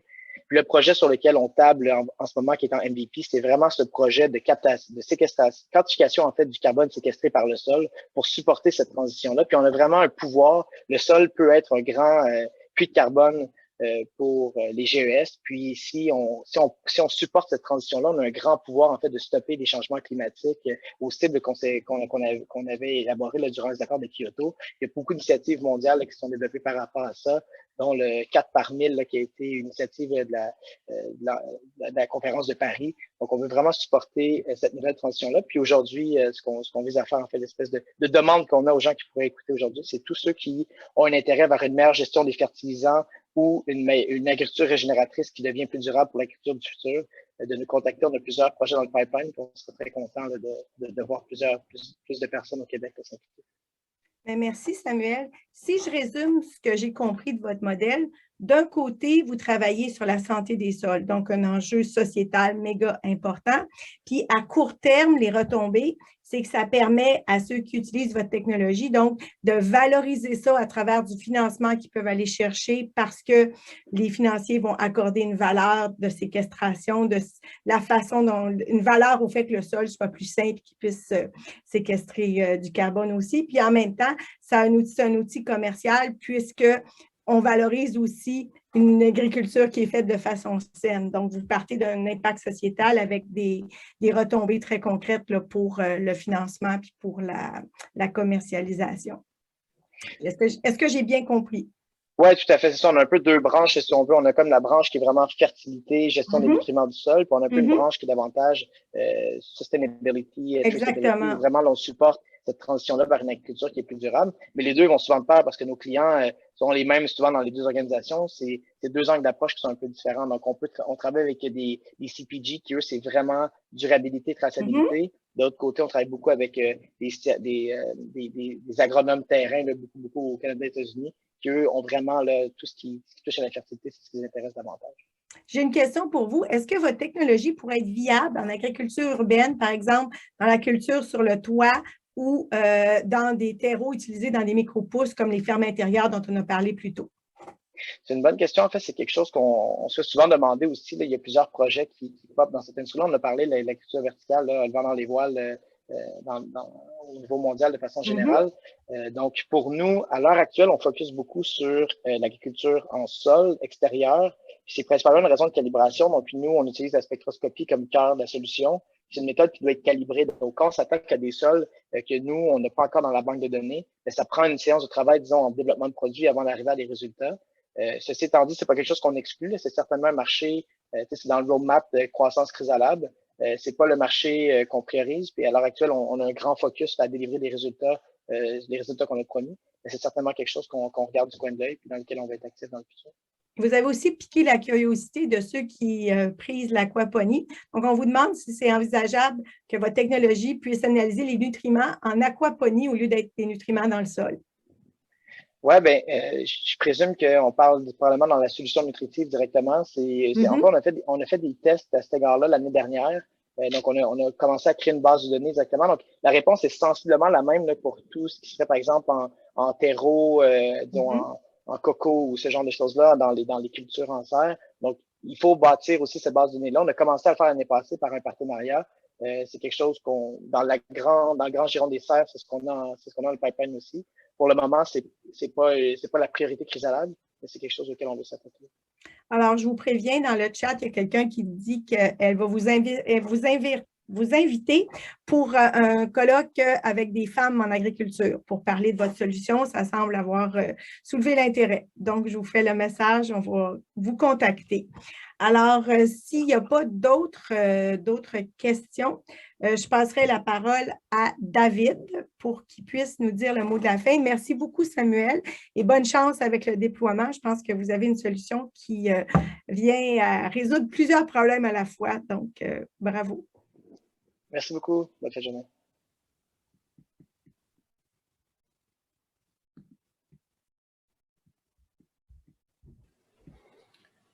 Merci Diane, merci encore, comme toujours, aussi pointue et pertinente. Merci beaucoup à nos entrepreneurs aussi. Merci, spécial merci aujourd'hui pour nos auditeurs qui se sont retrouvés patients par rapport à nos problèmes techniques. Je pense que ce n'était pas la bonne journée pour avoir deux intervenants de la région de Fredericksburg, définitivement pas. Donc, merci d'avoir tenu jusqu'à ce moment-là. Je voulais juste peut-être, comme mot de conclusion, finir sur l'Esplanade, depuis maintenant 4 ans, dans sa longue vie des 6 dernières années, a décidé de s'inscrire dans les systèmes alimentaires avec un objectif qui dépasse de dire on accompagne une entreprise à la fois, mais on veut accompagner un écosystème à grandir et nos entrepreneurs représentent des gens qui vont bouger et faire avancer le statu quo. Donc, l'idée dans les dernières années, c'est qu'on a vu passer différents projets qui s'intéressaient à améliorer les systèmes alimentaires de proximité, l'accessibilité à un système alimentaire plus responsable. Et en termes d'innovation, par exemple, on voit, et je trouve ça intéressant et fascinant de voir la diversité des projets qu'on reçoit. Quand on prend par exemple Aquaverti ou les poissons OTT, fondamentalement, ils produisent le même extrant, mais la finalité est totalement différente. Il y en a il y a un projet qui va bonifier une opportunité pour créer de la valeur sociale. Et de l'autre côté, on a un projet qui va chercher à développer une performance pour pouvoir réduire notre dépendance aux exportations dans ces extrants-là. Donc ça, c'est intéressant. C'est drôle parce que Chrysalab et Nectar sont des projets qu'on a donc accompagnés depuis maintenant quelques années. Et je vois aujourd'hui la force de solutions qui peuvent être technologiques, mais qui au-delà, c'est pas la technologie, c'est pas la solution technique. C'est en fait comment, avec leurs approches, ils viennent encore une fois challenger le statu quo en venant apporter du data et donc de la connaissance et amener les joueurs à réfléchir différemment pour pouvoir éventuellement gérer leur sol de façon plus efficace, de façon plus responsable et d'aller vers une agriculture qui est plus engagée vers un impact positif et de la même façon de réfléchir à la chaîne des pollinisateurs et de voir comment on est capable en effet de travailler de façon différente à comprendre comment d'abord c'est important, puis qu'il faut l'adresser, il faut comprendre et il faut avoir une action, une réelle action pour pouvoir faire en sorte que nos systèmes alimentaires soient pérennes. Enfin, ça, j'avoue que le projet défendu par Oneka, c'est un projet qui me rejoint beaucoup parce que j'amène souvent à nos entrepreneurs, en fait, les valeurs que vous défendez sont l'élément clé de l'impact que vous allez générer et probablement aussi sur votre capacité à l'intégrer à votre modèle d'affaires de façon, je dirais, forte comme un facteur différenciant. Je pense que cette posture-là, depuis le démarrage de Philippe et Stécie, démontre comment on est capable, quand on prend le temps, puis j'avais eu cette discussion-là aussi avec un des cofondateurs de Patagonia, au jour 1, on n'est pas capable d'avoir l'impact partout où on veut, mais d'avoir toujours cette posture, d'avoir les bonnes valeurs, ça drive notre modèle d'affaires, ça amène notre impact dans une sphère qui est positive et qui impacte globalement l'ensemble de la chaîne de valeur et l'écosystème. Donc, c'est des éléments qui, dans notre réflexion par rapport au pôle qu'on a monté à l'Esplanade, je rappelle, on en a 3 en dehors des systèmes alimentaires, on a la santé, puis l'autre sur l'action climatique, qui conduisent nos actions, de dire on veut accompagner nos entrepreneurs à être plus performants, meilleurs, mais à s'inscrire aussi dans un écosystème dans lequel ils jouent un rôle particulier. Et à ce titre-là, aujourd'hui, on est aussi intéressé à avoir des partenaires de l'écosystème qui viennent, je dirais, avec un autre binocle, que ce soit des institutions, que ce soit des investisseurs, à contribuer avec nous, à développer des partenariats. Donc, on est dans une démarche active dans l'idée de, par exemple, développer des terrains d'expérimentation entre nos entrepreneurs et d'autres joueurs dans l'écosystème, qui peuvent être des joueurs territoriaux, à offrir des vitrines qui permettent de dire bah, on sait que ça marche maintenant, il faut le mettre à l'échelle. Puis si on veut un Québec qui soit en avant de tout le monde, puis qui ait des modèles à forte valeur ajoutée, bah, on est capable de le bâtir au travers de cette logique de collaboration, d'innovation ouverte. Donc, ça me ramène un dernier point sur l'idée que si vous êtes intéressé à contacter les entrepreneurs que vous avez entendus ce soir, il va y avoir, à la fin du webinaire, là je le répète, je sais que Diane l'a mentionné, Rosalie aussi, mais vous allez avoir accès à un questionnaire court où vous pouvez bien entendu leur poser des questions, mais on va organiser la mise en contact ou sinon aussi la possibilité de rentrer directement en contact avec Rosalie Reedman qui s'occupe des partenariats à l'Esplanade. Je vous remercie beaucoup pour votre attention et j'espère à la prochaine fois.